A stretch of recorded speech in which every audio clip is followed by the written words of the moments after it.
Hello and welcome to another episode of the Self-Made Podcast.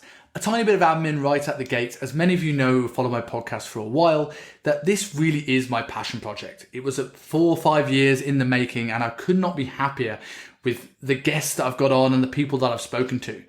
But I really want to take this to the next level in 2022 and I need your help to do so. I want to open this podcast up to as many cool guests that we can speak to and get as many eyes and ears on it as possible. So I really would love if you guys could go on to wherever your favorite podcast platform is, Apple, Spotify, and give us a rating and a review. And if you enjoy any of the episodes, please share your favorite episode on social media, tagging myself at Kingsley Dutton on Instagram and the guest of your choice. I would love to see what all your favorite episode is. But moving on to today's episode. Today I get back on my coach, Blake. In this episode, we go reverse dieting 101. Everyone talks about dieting. We all talk about why is it important to get healthier, lose fat and look better. But very few people generally talk about the aftermath. What happens after the diet? And I've worked in the industry for many years where we see these fantastic, phenomenal before and after photos, but not enough attention is put into avoiding the after photo. Luke Lehman famously said that we do not have a weight loss problem, we have a weight management problem. And this episode, we really delve into that. We talk about why reverse dieting is important, how we can improve someone's thyroid health, testosterone health, and how our approach is to getting someone's calories back in a good space and allowing them to hold off that big body fat gain coming out of the diet. We talk about the mental aspects of reverse dieting, how our approach has changed depending on the mentality of the person coming into the diet, and how setting yourself up in the first place for the diet is really important. We speak a little bit about our reverse dieting stories from Blake coming off his own competition and me coming off a photo shoot with him.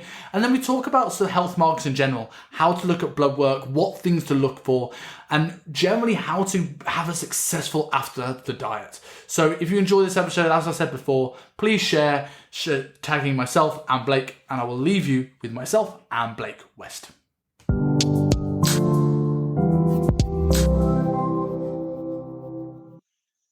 So Blake, round two, it's good to have you on. And we kind of had this idea of talking about reverse dieting a little while ago because I finished my diet with you, going into a reverse diet. At a similar time, you were coming out of competing. And there was a phrase that Luke Lehman said that really stuck with me, is that we don't have a weight loss problem. We have a weight maintenance problem. And I generally think that's true. And so a lot of people lose weight with various diets, but people rarely keep weight off. And before we go into the specifics of your reverse diet and your approaches of it, with that statement, why do you think that is? Why do you think it is that people really struggle to maintain weight loss in general? I think, man, I've seen a lot of it stem from people going on these crash diets, and then they're kind of really limiting themselves, forcing themselves into it, and then they just tend to binge afterwards. They're just kind of let's use keto for an example, those fad diets out there. People just dive into that and set these unrealistic expectations that just aren't sustainable. So they get to that point to where they just cannot handle it anymore. And they go from one end of the spectrum to the complete other. And I think that's where it's stemming from. And probably 90% of people that can't, when they lose the weight, they can't keep it off. I think just pulling out excess carbs, going keto for an extended amount of time. You can't do that forever. That's not a realistic approach. It's not a sustainable approach. So it's going to backfire eventually. So I'm assuming a lot of this then comes down to setting people up the right way from the start. Even before even thinking about the reverse diet, that initial plan to get them into the diet probably affects how the reverse diet comes out of it. I mean, what kind of things do you do when you get a new client on board? Let's say they're in a position where they're ready to diet and you can push them into a diet. What do you sort of things you do to make sure that you set them up to a place where it's not going to be that all or nothing mentality? Right. Well, first I get on a call and I have that conversation with them. Where's your stress at in life? What do you have going on outside of this training program? That way we don't have those outside factors. Consistency, adherence, take that into account. If you have all these other things going on, maybe you have finance issues, relationship issues, probably not a good time to diet, because I'm the type of person, if I'm taking my client into a deficit, into a diet for whatever reason, I want to get in and get out of it as quick as we can. And I want to get the absolute most benefit out of it as we can. So if someone has all these other things going on, they're probably just not in a good spot. Life's coming from a lifestyle perspective to even go into that diet. So that's definitely the first approach I take. And as far as, what was your other question? Kind of the initial, like kind of where the you initial go diet, yeah. I mean, initially, first off, if there's room to improve, let's talk about adherence. If you have a protocol in place and there's still room to improve there, start there. Like if they can clean that up, that's where I would start. There's no sense in, well, we're going to pull 100 grams of carbs from, your diet when if you haven't been sticking to what you're already doing. We don't know how your body's adapting or changing to what we already have in place. That's kind of where I'll start to, is have that conversation with them. What's going on in your life? Like get that approach. And then, okay, is there anywhere that we can possibly clean up? Like if there's cardio in the plan, are you doing it to a T? Like every day? Are you missing a day out of the week? Okay, let's start there. Get that day in, and then we'll see how your body changes. Are you missing a meal, or are you hitting your carbs, your fats, your protein to a T? If not, okay, let's start there. So I like to make sure we're on the same page. Clean all that up. Put a bow on it. Make sure everything is on point, and then we can kind of start maybe titrating food down, and based on the person, go from there. I think that's a really important thing to talk about. Like when you're looking at the initial diet, that endurance comes first. Like we can talk about this in terms of dieting directly and many other conversations. But when we're looking at the reverse diet, like a lot of this, I've seen it with coaches all the time where they don't know how to understand good questions. They can't communicate with their clients. They can't find out where there's tracking errors or adherence issues. So the only approach is pull calories, pull calories, pull calories, pull calories. Yeah. And sometimes this is neglectful coaches that don't know how to get results without pulling loads of calories and doing loads of cardio. But a lot of the times that people don't know how to talk to people, how to understand adherence issues. And so they've got all the right intentions, but they got hit this wall and they just dropped too early. And then where do you go at that point? Yeah. If you're at that point, when the diet ends, you're coming into a position where you may not have needed to go anywhere near that aggressive. No, yeah, I agree. And like if you're a healthy individual and you're sticking to the plan and you're in a caloric deficit, yes, you should have some progress. I mean, I don't necessarily like the whole calories in, calories out idea because there's so many variables to take into account, especially like dealing with, functional health issues, things like that. It's not the end be all, calories in, calories out. But if you are healthy and you're sticking to the plan, there's no internal issues, you should respond to a deficit. And that's, I mean, so you can always tell, man, like if, say you drop calories by, 10, 15% one week and like nothing changes, or, you go 2 weeks and like nothing changes, or they're putting on body fat. You're looking at the pictures and you're being like, what the hell is going on? You can almost bet that person probably isn't being 100% honest with their check-ins. I mean, as long as they're healthy, that does go back to that. If there's something internally going on, sure, they might have some metabolic resistance or, whatever the case may be going on. But if they're healthy, they should be responding at the end of the day. And that's, I mean, you saw that with your deficit. I mean, you responded every change we made. It was like, holy shit, he's responding really, really well. We gave you a refeed. You responded really well. That just goes back to you were on point, like to a T. Everything was on point. Your cardio was on point. Your training was on point. Your nutrition was on point, week in and week out. And that's just how it's got to be. And that's why I have that conversation with them initially, because if they're not in a place to do that, I don't want to take them through a deficit. I want, like I said, yeah, there's so many like interesting points to delve into that as well. And I think the big one when it comes to my diet when I was working with you for my shoot and me in the reverse now with lockdown is that structure really creates freedom. And I do think an attention to detail is so important, because I heard something the other day about someone post about it's a consistency game more than an accuracy game. And now I agree with that statement. I really do. But I think it depends on who you're dealing with, how true that statement is. And if you're dealing with people that are complete beginners, I read a study recently that like there's tracking errors of registered dietitians of 15 to 20% like issues in tracking errors. Now that's people who know what they're doing. With a day-to-day client, you could be 30, 40% underestimating our calorie intake. And this is where you don't see things that, if we assume that everyone underestimates, it's like, right, how do we get you closer to that's a smaller underestimation every single time? And if you get closer, you get within 5 to 10% of getting your calories perfect, having a refeed will respond well.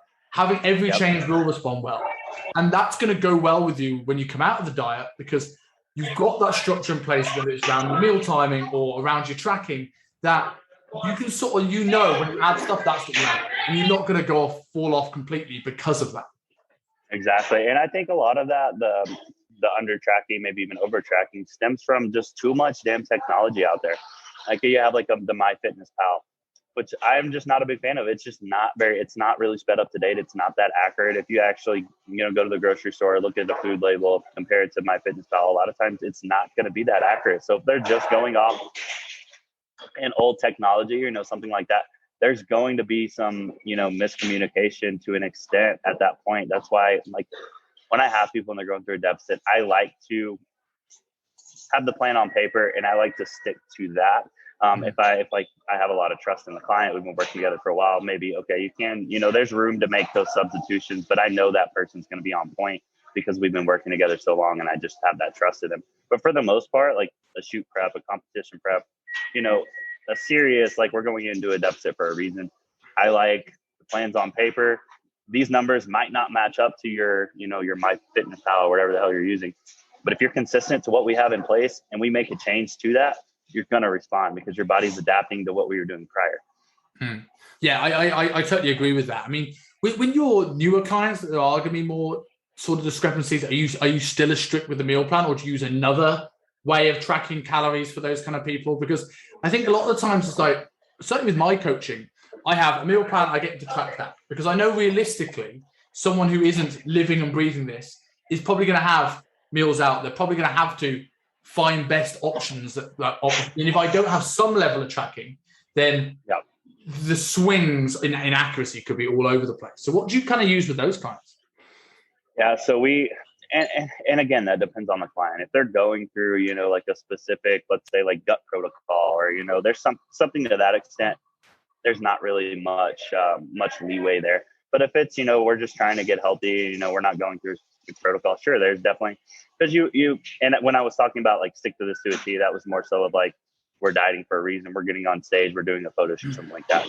Otherwise, yes, there's definitely some, flexibility that's going to happen. You don't want to set, again, these unrealistic expectations for people. You want to be able to go out and enjoy dinner with your family, and with your friends for, social type of thing. That's just going to happen. That's life. So we'll send people, we have some like restaurants over here in the US that you can be pretty healthy at. So we'll have a list of those. We'll send out like the macros for the meals at those restaurants, and you can definitely fit those in. And if you go a little bit over, oh well, it's one, and maybe once a week that you're doing that.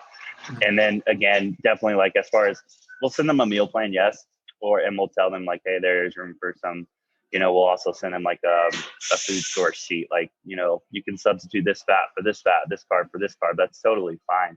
And I think when it's someone like that, it's not as, I don't know if I want to use the word not as important, but if they're 10 grams over, 10 carbs under, it's just not going to make that big of a difference. The thing with them is just building that consistency, week to week. And if they're 80-90% compliant at the end of the week, that's freaking awesome. And we can definitely make some progress off of that.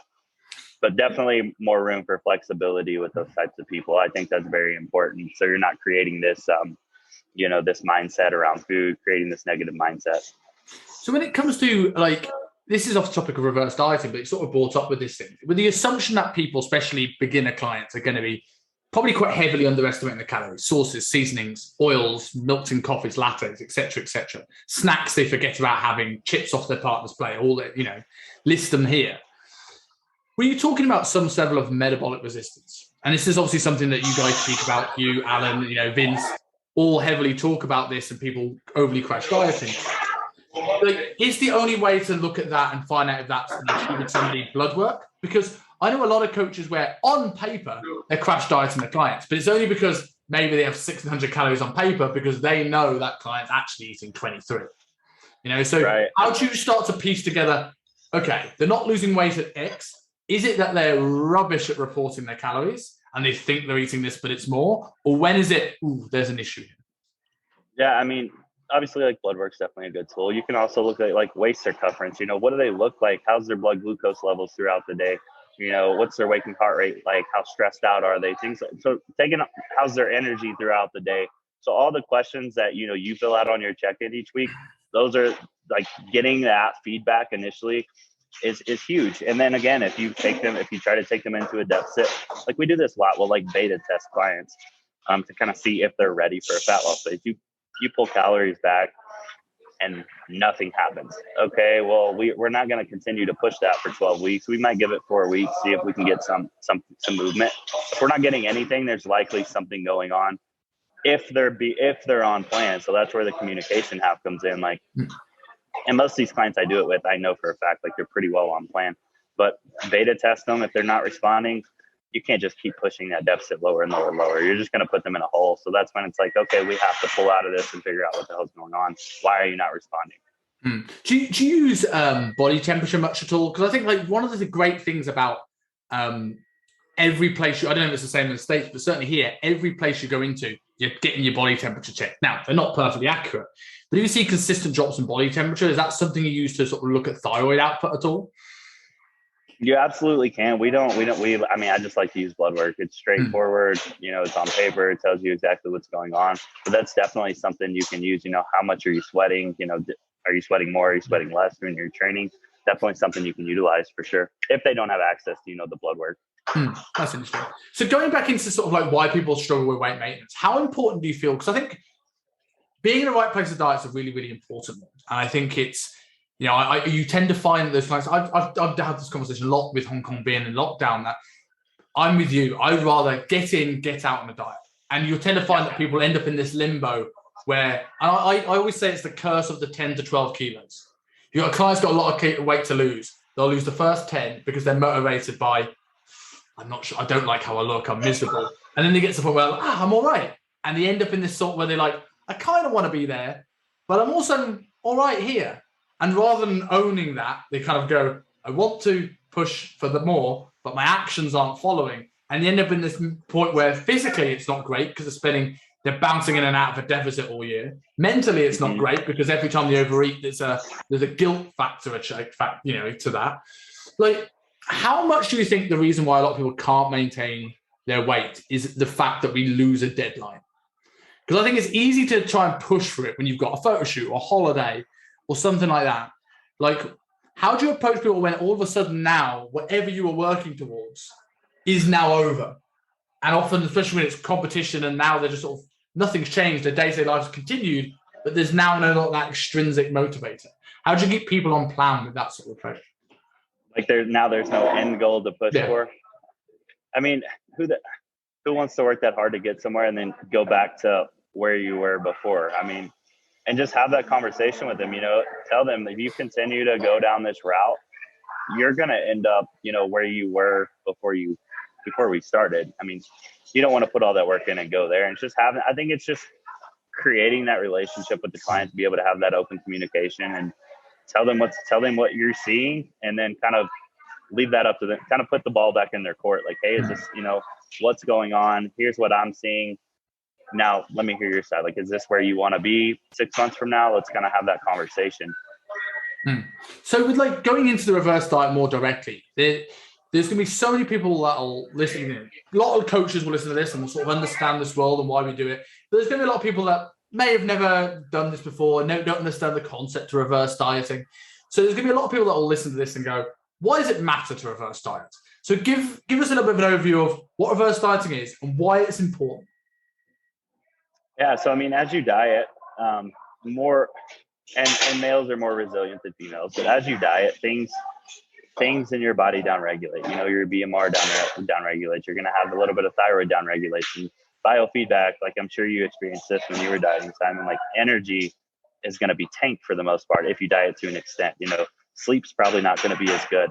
So, that feedback that we're getting week to week is going to start to be off. So first thing you want to do, and this is there's so many ways to do it. This is just kind of my approach. I want to get all that back on point before we worry about putting on muscle tissue or going into like a, quote unquote growth phase.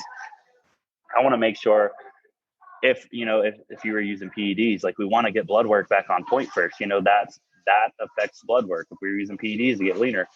So take that into account. But I want to get health back on point. We want to dieting isn't healthy. Going into the chronic deficit is not healthy. It's going to have, there's going to be some things that do downregulate and get thrown off a little bit.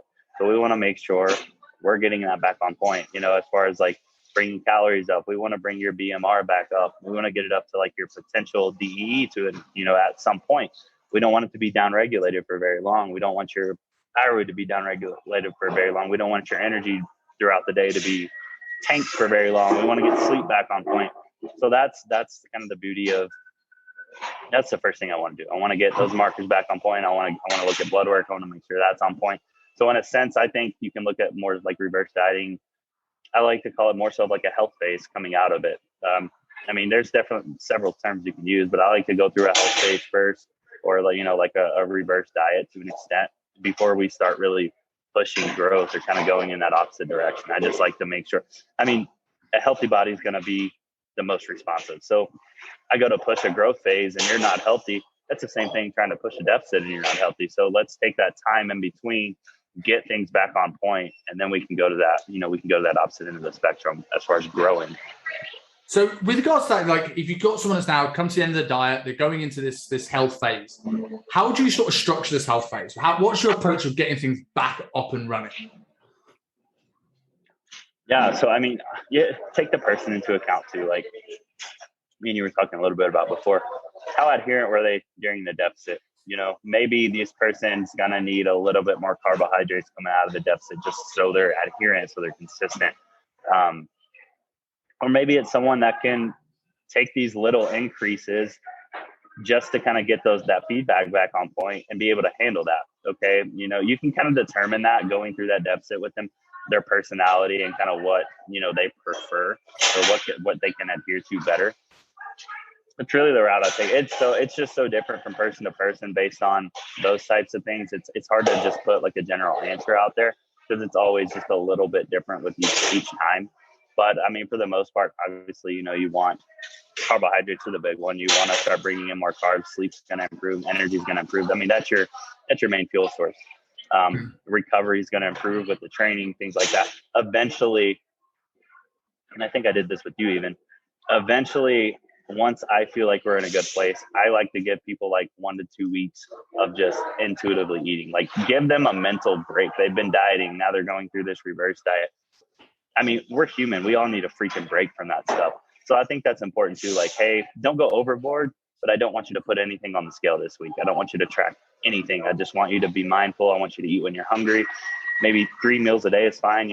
Someone's dieting. They're probably used to 4 or 5 meals a day, eating, 2 to 3 hours apart, for every single meal throughout the entire day. Just kind of give yourself a mental break. Eat when you're hungry. Be mindful. Go out to eat if you want to. But again, have some veggies on your plate, have some protein, don't go overboard, and just enjoy that week of mental freedom. I always like to do that with people. I think it's really important as far as long-term sustainability. Do you think the long-term approach when it comes to sustainability is to eventually get people eating intuitively for the majority of the diet, majority of time? Or do you think it's you have these breaks mentally, but you kind of want to keep people on a bit more structure? I like to keep it structured, man, especially if they have specific goals. It's just very hard. Sure, you could use like, the palm of your hand for protein and things like that. It's just not going to be as accurate. So if they have specific goals, I like to keep it structured.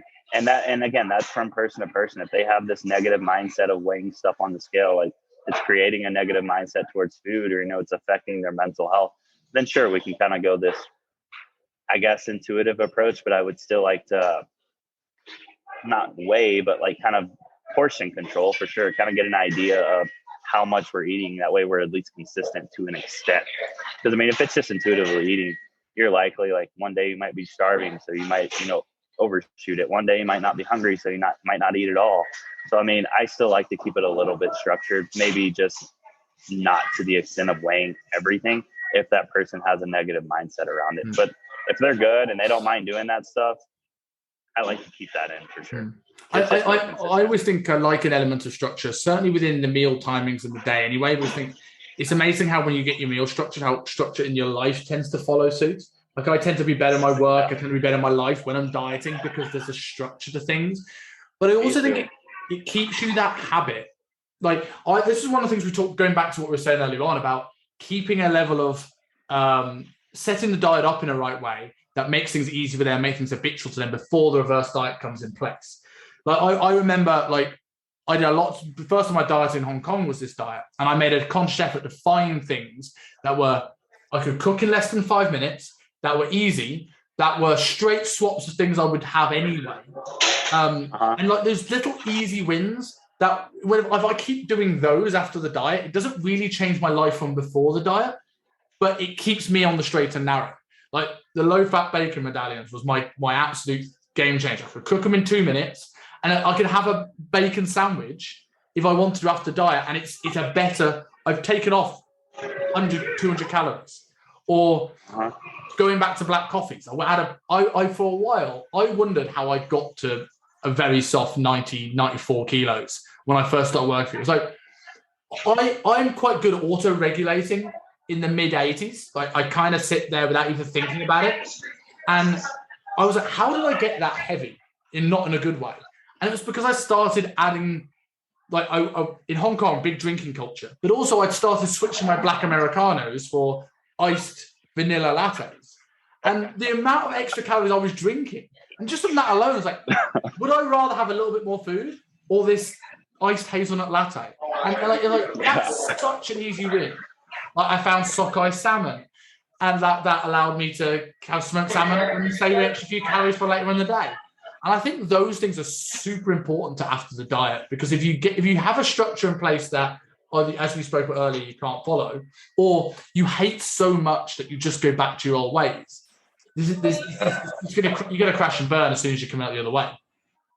Yeah, it's funny you say that. When I started my prep for my last show, we didn't change much at first. Obviously, like, the coffee needed to be black and, just stevia. So, I mean, I think just doing that for 2 weeks, I responded like crazy. So, I mean, those are the things that you just don't take into account, especially for like general population. They're used to having their sugar-filled lattes every morning, and that you just clean that up. And that kind of goes back to what we were talking about prior, like having that conversation with the client. What can we clean up with the protocols we have in place? Because a lot of people, they might be sticking to the protocols, but they're having that sweet latte, or they're having those chips at the end of the night, or that popcorn, whatever the case may be. So where can we clean up before we start making these drastic changes? Because if there's room for improvement, I don't want to start making these drastic changes to your nutrition, or, let's clean it up. Let's see the response we get. Literally, like going into my prep, it was just cleaning up those small things. And within the first 2 weeks, I was like significantly, like noticeably leaner. We didn't change anything. I just cleaned things up. So I think that's a really good point. So when you're actually looking at you going back into your approach to reverse dieting, like how much is too much? How staggered is your approach in terms of increasing carbohydrates and calories? Do you have a general rule of thumb? Is it super different? Does it depend on various circumstances? Like, how do you go about getting someone to where you think maybe maintenance calories?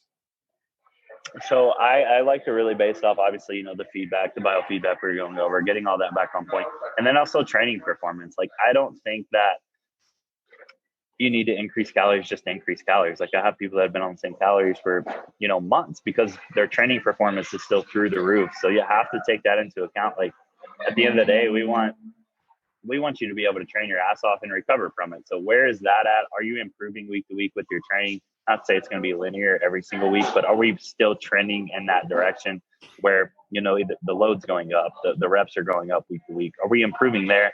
We probably haven't. How are your pumps in the gym?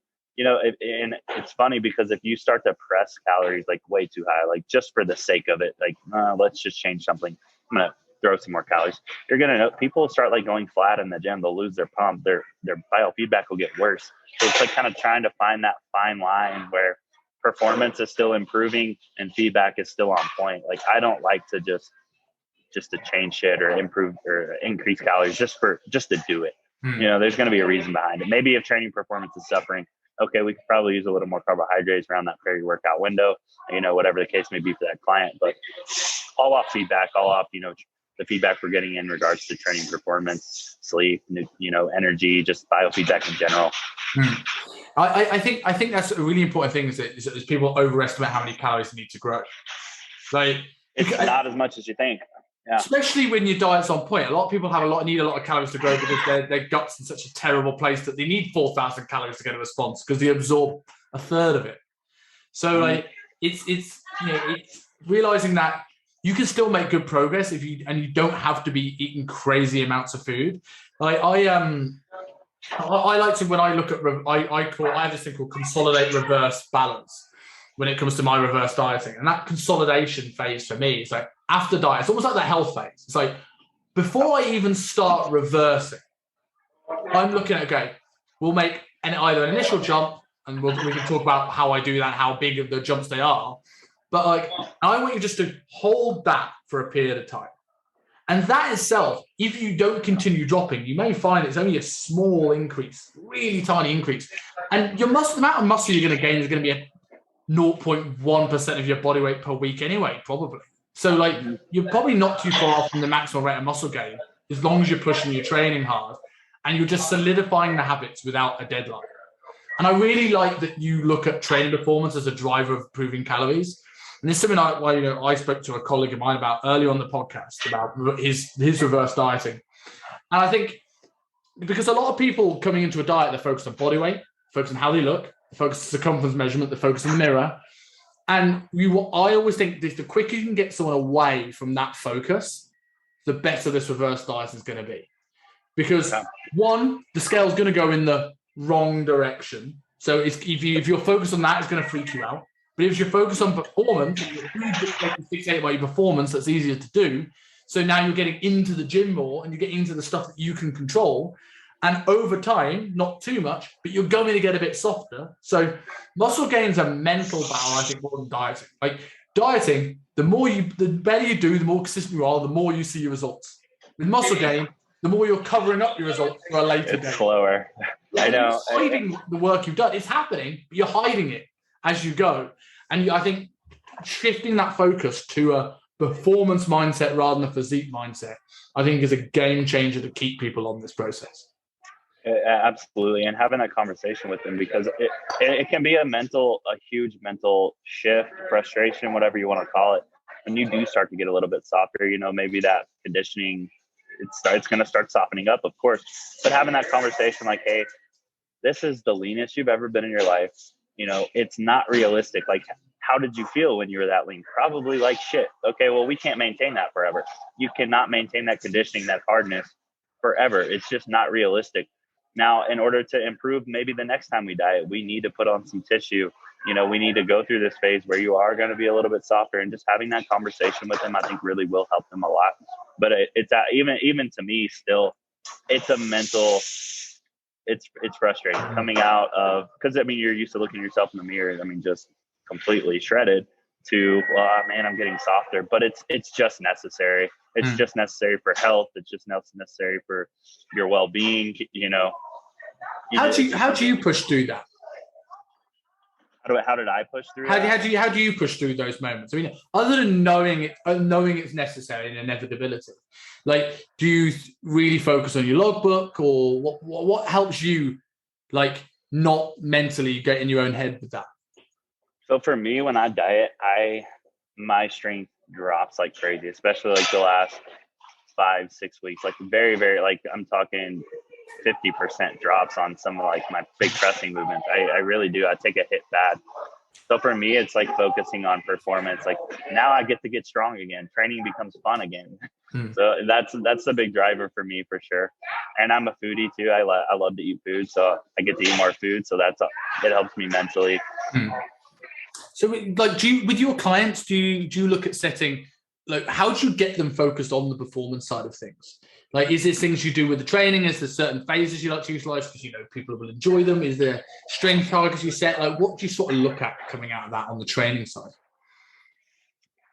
On the training side, it just goes back to kind of like having that conversation with them, maybe even kind of point out things that how they feel throughout the day. Like I said, like, you cannot continue to live with that low of energy throughout the day. You can't continue to sleep 4 to 5 hours a night because you're in this deficit.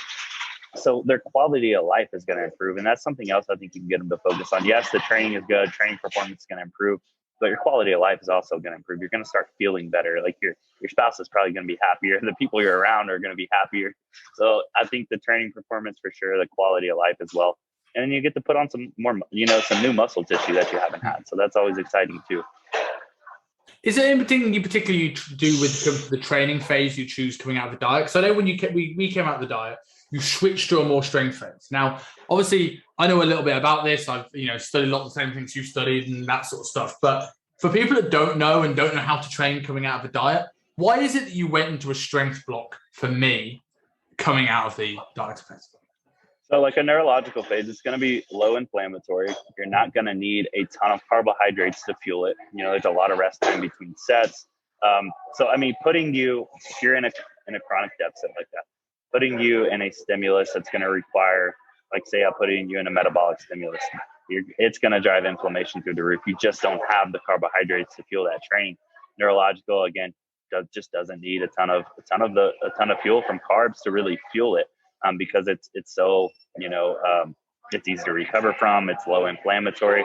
So just kind of taking people through a short, like coming out of a deficit, for example, we did a neurological phase for, I can't remember, like maybe 4 to 5 weeks. It's probably a long time because we went through Christmas, because we had Christmas right off the back. So it's probably a good 5 weeks. Yeah, it might have even been 6 weeks. But just to kind of have that in place, that let it buy us some time to increase that food. Again, if you're at the end of your deficit, your calories are super low. I can't just jack training up. I can't just put you in a metabolic phase. I can't just put you in like a growth phase, like as far as like hypertrophy goes, start taking sets to complete failure.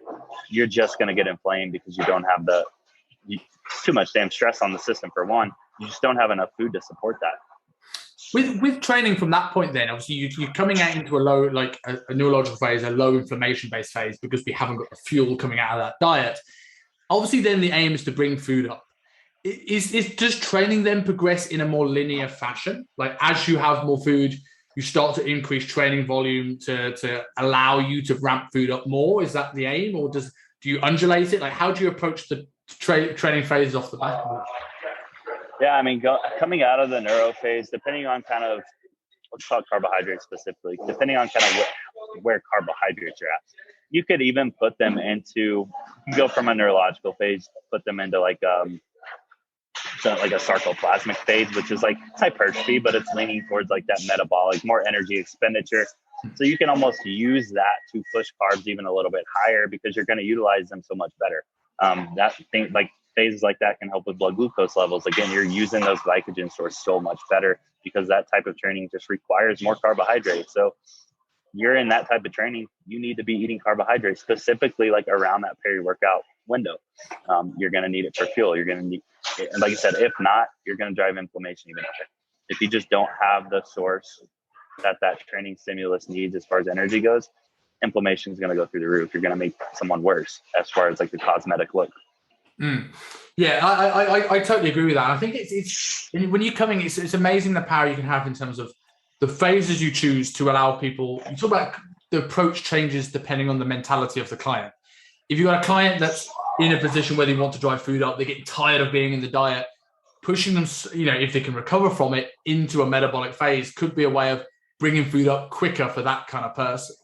Going into working with Gen Pop clients who maybe get into a diet and are really tired of dieting. They don't live in the gym and they want to find a balance between the reverse diet and, without needing to make them feel like they're continuing to diet. Because I think there's a lot of people that come out of a diet, they've done 12 weeks of dieting, they're mentally done.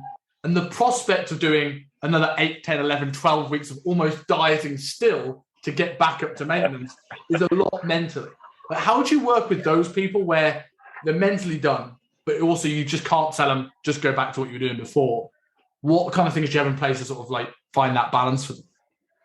Right. I mean, that's always tough because, I mean, you're in such a good place to put on body fat coming out of a deficit like that. I mean, your BMR is so downregulated. You tell someone just to kind of go, like, give them freedom, don't, as far as like weighing things. I mean, that really is tough. So I would kind of try to dial them in and have that conversation. Like, even if you can give me 2 to 3 weeks after the deficit is over, I can get you in a better place versus we in the deficit and you just go off on your own and kind of do what you want, because you're likely going to be coming back to me 12 weeks later, probably where you started. So if you can even give me, like, I would probably get on a call with them and have that conversation. Like, can you just give me 2 to 4 weeks after the diet so we can get you in a good spot. I mean, we don't have to drag it out for 12 weeks. 4 weeks is better than nothing. So I would do whatever I could to not go the route of just kind of go off on your own. Sure, you can give them, maybe you can say, don't weigh these things, or, but we have to have some sort of structure coming out of that, or you're going to be in a bad place. With that in mind, like, what is your take on, like, you look at people like Eric Helm's a great example, right? He's a big fan of what he calls the recovery diet. And his aim is with these slow reverse dieting systems, you're delaying how long it takes to start putting on tissue. I'm not sure I entirely agree with that. But what do you think of these approaches where you bring people to what you think is maintenance calories really quickly? Like, poof, you're straight up there. Do you think is that something that can work? Do you think it depends on the person? Like, what do you think of those approaches? I think that greatly depends on the person. And I think, as far as like, so what is their maintenance calories? Because they've been dieting for so long, everything is a little bit down regulated. So putting things in a calculator, like, body weight, age, all that stuff, it's almost irrelevant at that point, because they've been dieting for a really long time. You don't know what the hell their maintenance is. So what if I overshoot that? I start putting on body fat. Now I start tapering things back and kind of going this opposite direction. Now I have this yo-yo effect going on. That's why I like the slower approach. I'm like, my idea, I want to find your maintenance, yes, but I don't know what that is. So I'm not just I might give someone, like I said, we had the conversation depending on the person. If they just need a little bit more carbs or, a little bit more food to be adherent, may, take it a little bit faster than we would for someone else. But at the same time, I want to find your maintenance, and I don't know what it is because you've been dieting for so long. So, and I don't want to overshoot it and then have to kind of retract and go this way and kind of create this effect. So I like the slower approach if the person can do it. Yeah, I think it really depends on the mentality of the person that you got dieting. I tend to have, if I looked at, I was trying to, I don't want to use the word systemize because it is very personal. But if I sort of look at, okay, what are the approaches I tend to use so I can sort of like make these better for the clients I work with and refine them and things like this. And I have 3 ways I think I tend to reverse diet people, depending on the person. I have the slow reverse method, which is that literally like very small increments, like 120 to 200 calories up at a time, to see where things are at, find that slow spot. That approach, I think, works well for that person who is terrified of losing their abs. And the thought of putting on muscle isn't as important as not losing their abs. But we know we need to get them up to maintenance.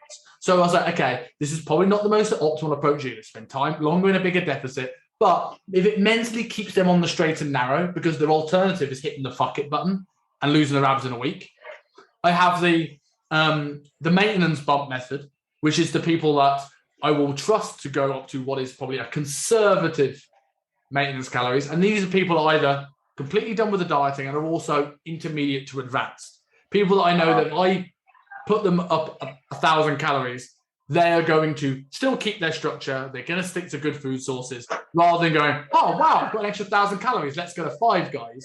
Those people don't get that method. And then the approach I tend to go for most people, I call it the 4-week bump method. And it's almost like, I always say, like, where are you 4 weeks out from the end of this diet? We'll make a jump to there, or if they've been quite aggressively dieting for longer, I'll make a halfway house bump as like a little bit of I've got some more food, I feel pretty good, and then I'll go slow from there.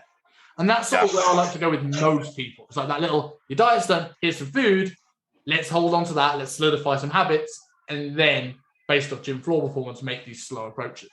But I think it really depends on that mentality, because you got someone they think that this 1,600 calories or less, or wherever they end up, is the diet they've got to be on to have these abs, and they're associated with it.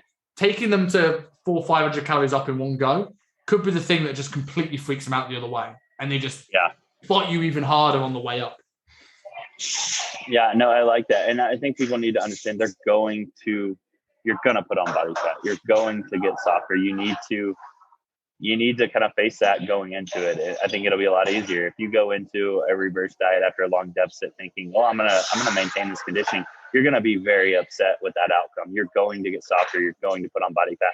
Body fat's necessary in order to get your health back in line. In order for that feedback that we talked about earlier to get back on point, body fat has to happen.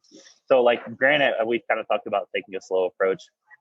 I'm jumping calories still quite a bit. Like, say, you ended your diet at, let's say you ended your diet at 1,500 calories. I'm probably going to jump you up to 1,900, 2,000 even. Like, it's still going to be an initial pretty big jump. And like I said, you're going to put on body fat. You're just going to have to accept that. Yeah, and I was quite, obviously lockdowns kicked me in the ass a little bit and then had to rein things back in. But I was quite proud of like how easy it actually was to sort of maintain some level of conditioning just by keeping structure. I mean, I managed to hold weight and hold condition through Christmas, which I don't think I've ever done after, because I've always dieted right before Christmas. I've never done a summer diet. Well, once. All of them have been in the winter. So I've never really nailed Christmas as much. And I think the element was just like, I found a structure that worked and I got myself into a good routine. And I tell you what, one of the biggest things that I'm glad I did is continue the investment of working with yourself. Like, I've worked with many coaches, and I've had ones where I've kept it a little bit, but then it's like, it drops off and it becomes out of sight, out of mind, and you lose that accountability. And that's the thing that's like, I think this is the most important. I said this to you on day one when we got on our first call. I'm paying for this coaching process, not the dieting coaching process. But I know I needed to do it because I was fluffy. Yeah, you did say that. And I agree. The accountability is huge. Like, I still check in with Alan every single week. I don't miss a check-in. I make it a point. Even if I had a bad week, I'm like, Alan, I'm sending you this check-in just because I don't want to miss the damn check-in, because I don't want to start missing check-ins and then I miss 3 check-ins. I miss 4 check-ins. I'm like, here's my check-in. Wasn't a great week. I don't expect you to change anything. I'm just holding myself accountable. Yeah. So I think that's huge. Yeah, exactly. And I've noticed this week, like, I've been a bit bad with check-ins. Like, last week got in, the week before was a bit off with lockdown. A lot of things happened. But even with all that going on, I'm like, the first thing I think about is like, I need to get this check-in back on point, because it talks about structure, because that sets the structure up for the week. It does. Because you can reflect on the week gone, you can plan the week ahead, and that's something that I might not put in my diary to do with myself. I might not sit with a journal and check it and go, I wonder how well last week went. But when I've got to send it to somebody, that is such an important thing. And I think at this point, there's a bigger mental battle with building muscle. It's slower. There's patience that needs to be had. It's harder. And I think this is the time where coaching really does come into its own. Yeah. And yeah, like you said, I think checking in with your coach, it just puts things into perspective for you. You're writing out, maybe it's pointing out where you can improve throughout the week, but yet that you didn't do these things. But for you having to put it on paper and send it to someone, it really puts things into perspective on a weekly basis. So going back a little bit onto the reverse diet approach, this is something the question sort of sparked this idea a little bit about having this podcast, was sort of challenging the idea. And I'm with you. My approach to reverse dieting, you said, is very similar to yours. And I've looked into the biofeedback, the hormonal responses, and all this stuff in depth because I'm a huge nerd. But I wanted to challenge the idea of how much this actually matters. Because when we look at the various approaches, we have coaches that use, boom, big increase in calories, back to where they are. We have people that take the slower approach to reverse dieting, and we have all these people like us in the middle. How much do you generally think that we need to have a reverse diet from a hormonal perspective in terms of improving thyroid and testosterone, all this other thing? Or how much is it, are we actually more robust than we give ourselves credit for? And how much is it about actually just keeping structure? Like, if we can keep structure, increasing 1,000 calories straight away, do you think there'll be a massive difference to gradually working up to it? I don't. And I'm glad you brought that up. I don't. And that's why I think the most 3/4 of this podcast has been us saying, well, it depends on the person, know, and we always go back to consistency. And I think that's the big thing. If you don't have consistency, if you don't have adherence, you don't have anything. You really don't. Nothing else matters. So like I really don't think I don't think it's huge. I don't think it's going to make or break you. I think it just depends on the person, what they can handle, what they can be consistent with. Because at the end of the day, we have the same goal. We need to get calories from here, to here. That's what we need to do to improve the feedback, to improve the health, to improve the things that we talked about. So how can I get you to adhere to it the best? I think that's what it comes down to. When it comes to your approaches, I'm going to apologize to all of my clients now and apologize on your behalf for all of yours. Like, is this one of the approaches where having a little white lie to your clients is a good thing? Because I can sit there and go, it doesn't really matter. We could probably increase your calories 1,000, and they go away and increase the calories 4,000. Like, this is the time where I go, yeah, if you go too quickly, it's all going to come down. You're going to gain loads of body fat, and your thyroid's going to be in the trash. You need to get your thyroid up to here, and your testosterone's going to come out the hole here. And like, even though that is true, is it as true as I'm actually saying, or do I want to add a little bit on it just to go, hey, you really don't want to go and fuck it up now? Knowing that if I make it sound important to them, they're more likely to do it. If I make it sound like it's give or take. Yeah. It's definitely important. I definitely think it's important. But it comes down to how can I get this client to be more consistent too? That does come into play. We're on their side. If there's definitely other ways to do it. It doesn't have to be done and there's so many different ways to do things out there. None good, none better than the others. We all have the same goal. But as far as kind of the white lie to your clients, whatever helps them be consistent. We're on their team. We don't mean anything by it. We're just trying to help them out. So like going into it, we talked about training, we've talked about nutrition, we've talked about that, and they're the two obviously the key things. We get calories, so you say from here to here. Carbohydrates are going to be good for fueling your training, your metabolism, everything else. You talked about going into a low inflammation training and then working up in terms of volume. What about in the topic of supplementation? Like, is there much coming into reverse diet that you think changes? Is there things you would add? Again, this obviously depends on blood work as well. And obviously we're generalizing here. But, is there anything you would take into account supplement-wise for people coming out of a diet? Or is it just very similar, very basic health sort of stuff? Again, very person dependent. Like, do they use PEDs? What? For me, it's more so pulling supplements out, pulling those fat loss supplements out. If we need support to bring in, then yes, we do so. That's very person dependent. But for me, coming out of deficit, it's more so about weaning them off of, simplifying supplements as much as we can. Like I said, bringing in support where we need to, but at the same time, like likely you're taking more supplements in a deficit you're just probably taking more supplements in the deficit. So, coming out of it, I like to just simplify it, and it's typically turns into less is almost more coming out of it. Do you have any staples when someone's coming into a lifestyle phase that you tend to keep in for the majority of people? Oh, absolutely. I think your omega-3, your vitamin, your K2D3. I like a magnesium supplement. Really, those are really the staples. I'm like a vitamin C. Those are the staples I'm gonna use. And then after that, it's very person dependent. Like, what do they need? What do we need to address? So from outside of that baseline, it could go so many different directions. But baseline supplements, there's 4 or 5 that I do keep in with just absolutely everybody, general health supplements across the board. Why vitamin C? Vitamin C. Yeah, it's a staple. Oh, you there? Yeah, sorry, my computer's about to die here. How long you got? I'm gonna have to find a charger. Hang on. I'm gonna have to find a wall. No worries. So back after a charger interlude. So we're going on to the supplements. So you tell me about vitamin C being your sort of like basic stack. Why vitamin C? I just like to keep it in for the immune system. Can help with wound healing, your bones, teeth even, but mainly just proper functioning of the immune system. I think it's good to keep in for most people. Do you think that's more important coming out of a diet as well, when the immune system is probably going to be compromised by a higher stress response? You could definitely increase the dose of that vitamin C coming out of the diet. Absolutely. Mm-hmm.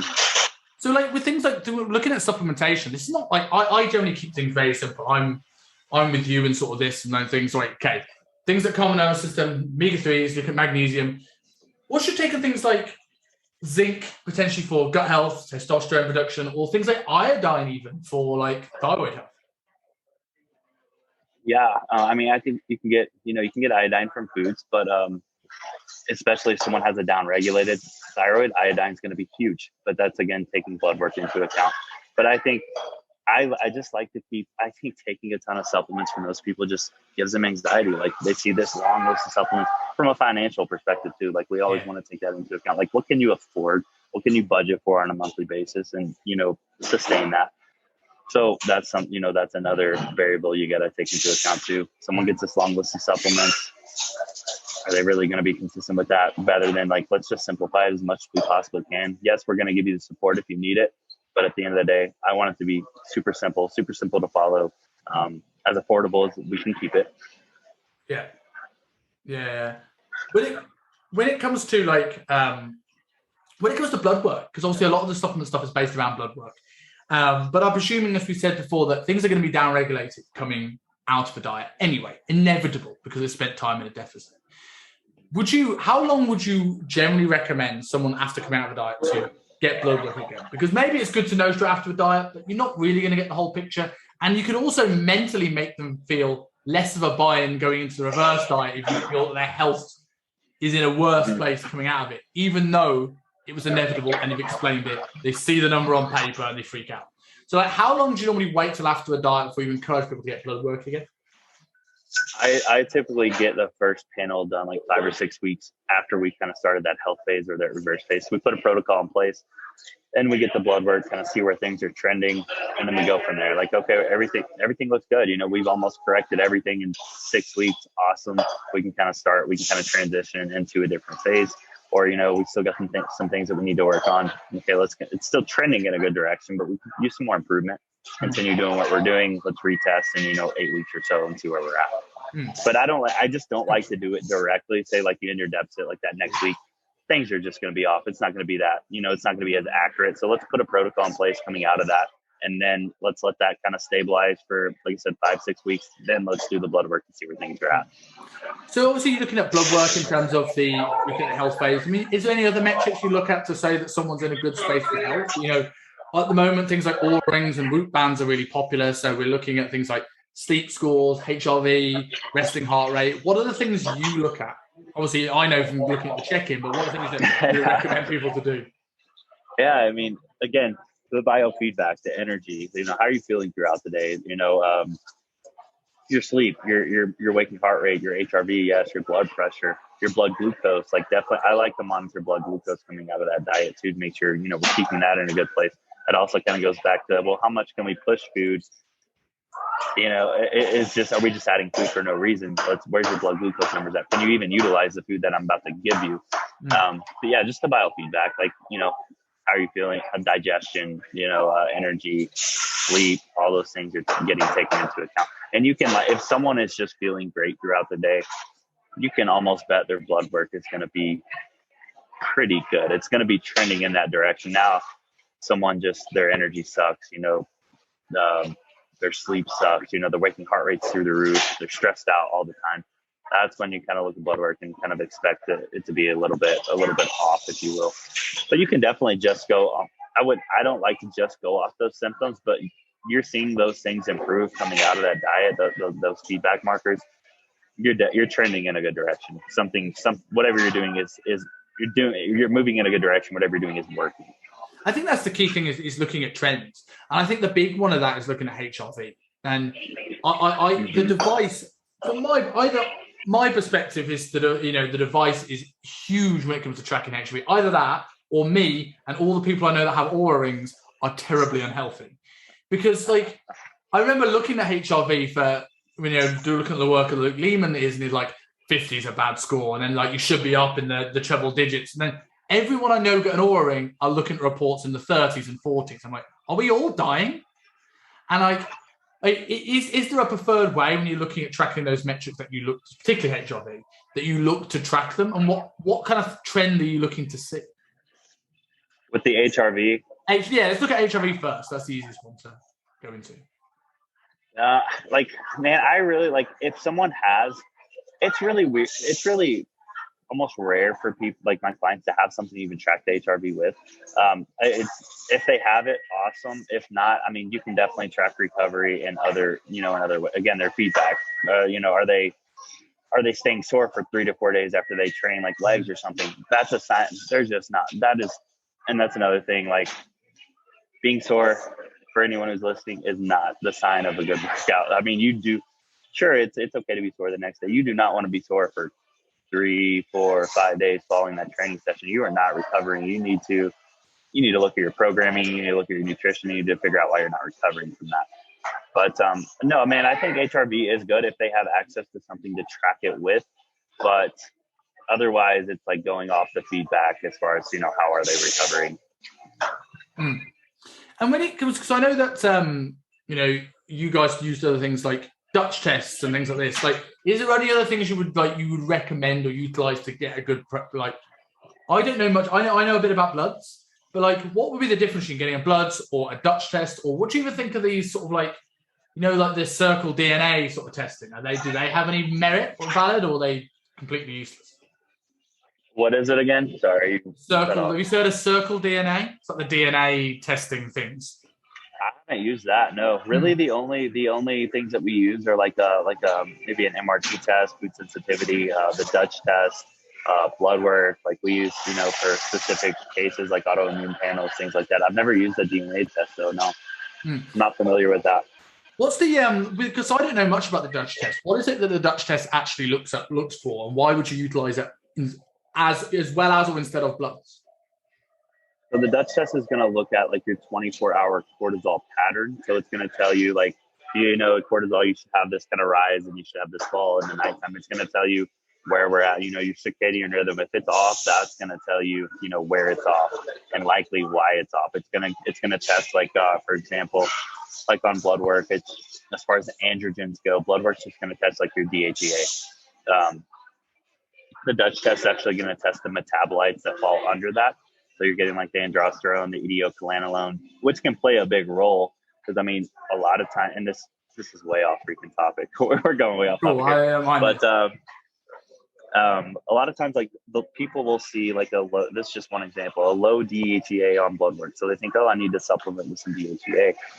However, we'll get a Dutch test done. DHEA can be low, and then these metabolites, the etiocalanolone, the androsterone, can actually be high. So you give someone DHEA, it's driving those metabolites higher. You can actually give someone like PCOS just from not having all the information that you need.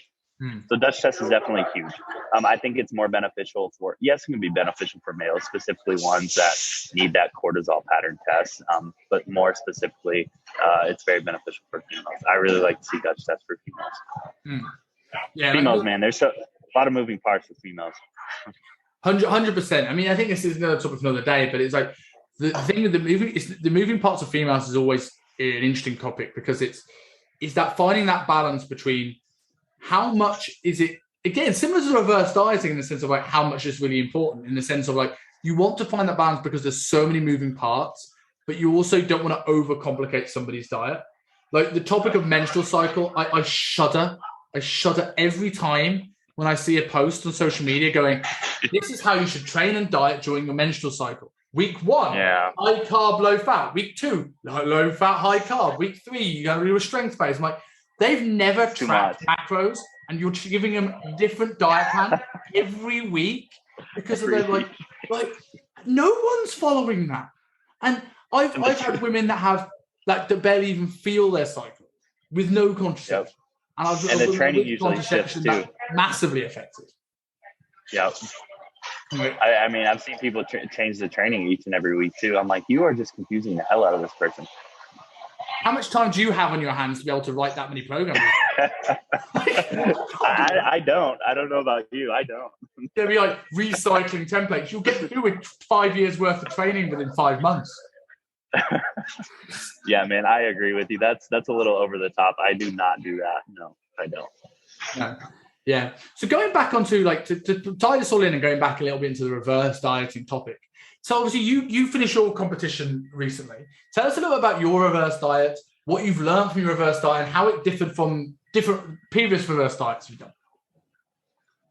So for this one, I took that initial phase to where it was, 6 to 8 weeks to kind of get health back on point, get my feedback on point. Because like I said, I go during my preps, my feedback goes really, really down regularly. It's like the energy really, really tanks. Sleep is just awful. So I made sure, I got the blood work done, I think I had the blood work done 3 weeks ago. Everything was really good. So I'm in a good spot.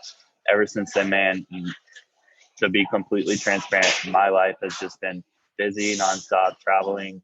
So it's like, granted, I'm not eating like shit, but I am taking more so like, I'm going to eat 3 to 4 meals a day. I'm going to eat when I'm hungry. I'm going to prioritize carbs around training. But like, I haven't been to a T after those. But those initial 5 to 6 weeks, I knew it was important to go through that phase, get health back on point. So I definitely treated it almost like my prep. Everything was to a T. But here lately, it's just been like, honestly, just with like the clients coming in and the work coming in, it's like, it's hard. It's been hard for me to prioritize my own training here lately. So it's kind of a phase that I'm going through right now as we speak. I'm hoping I can start prioritizing my own training within the next couple of weeks. But ever since like, 5 to 6 weeks post show, things have just been a little bit crazy. But like I said, I'm eating mindfully. I'm eating intuitively. I'm just not like, here's what I'm eating at this time of day, and I'm eating, I'm have to eat 5 meals a day. I'm eating when I'm hungry. I know the nutrients that I need. I'm choosing whole foods, like I'm prioritizing carbs around my training. So I'm still doing those things. It's just not to an exact T every single day. And it comes back that full circle, right? Of like, structure creates freedom. Because you've got those habits in place, because you've got that structure in place, you can fall back onto them even without thinking. It's like an autopilot. Yes, absolutely. I think that's very important. Just kind of learning what to do and how to handle those situations. It's huge. So looking at like going into closing questions, I've since the podcast we did a long time ago, I've interviewed a lot of people. And I've started to pick up closing questions, and one I got from a guy called Chris Van Vliet, which is a really. Do you follow Chris Van Vliet? Do you know who he is? So he's he used to work on MTV. He's an interviewer that interviews like The Rock and movie stars, pro wrestlers. And it's a really simple question, but I really like it. What are you most grateful for right now? What am I most grateful for? Man, I got a lot to be grateful for. My work family, my family, my girlfriend. I would say, just to sum it up, the people I have around me, the people I've chosen to surround myself with over the past couple years, and also the people that I've gotten away from over the past couple years. I'm grateful for that too. So again, just to sum it up, the people that I'm around on a daily basis really drive me to be a better person, be a better, coworker, just be a better person in general. I like that. So last two I like to do. One is, this is an idea I got from Stephen Bartlett, the Die of a CEO podcast. You listen to that? Definitely should. He's Stephen Bartlett's the youngest ever guy to be on Dragon's Den, or the UK equivalent of Shark Tank. And he always says, he goes, right, and he often doesn't do it with the guest in mind, but we can do. He goes, what question would you ask my next guest, regardless of who it is? I do actually know in this instance who it is, if that helps.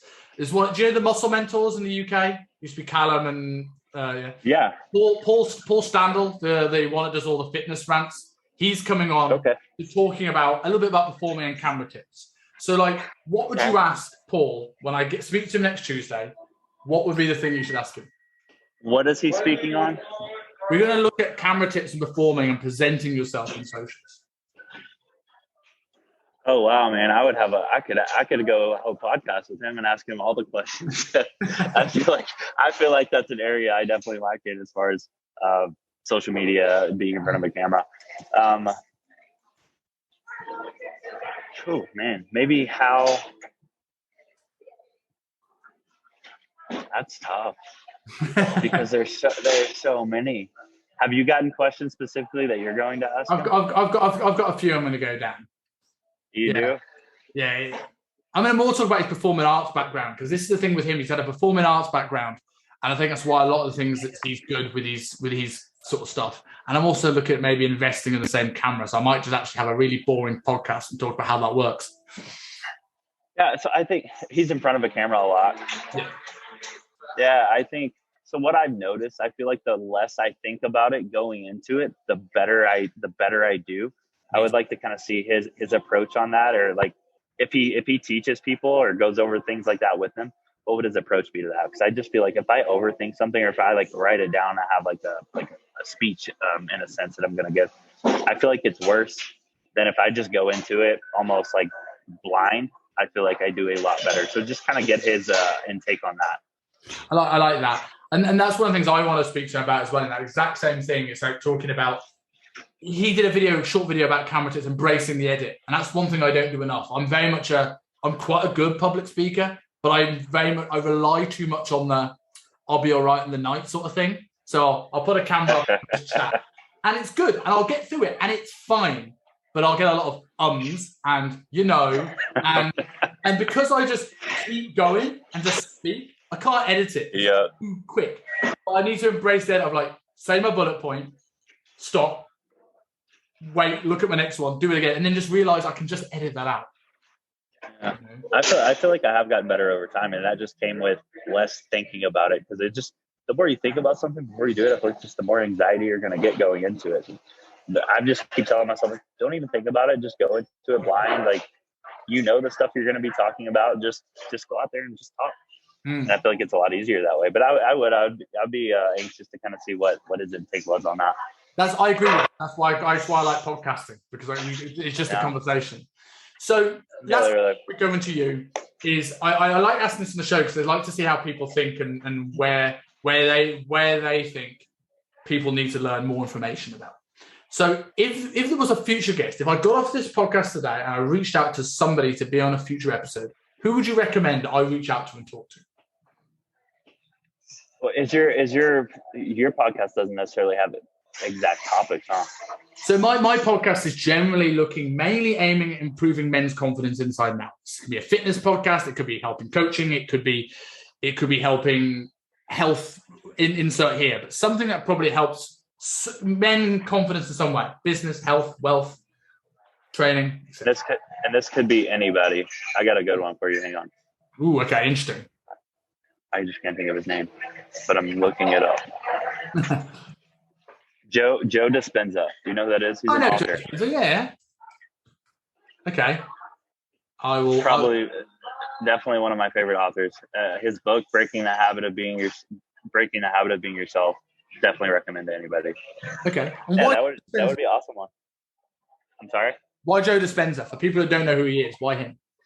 I just like his work. I like the books I've read from him. I follow him on social media. Always putting like positive vibes out there, positive information. I just think I would really be anxious to kind of learn from him, his mindset, and how he keeps that positive mindset and how that affects his day to day.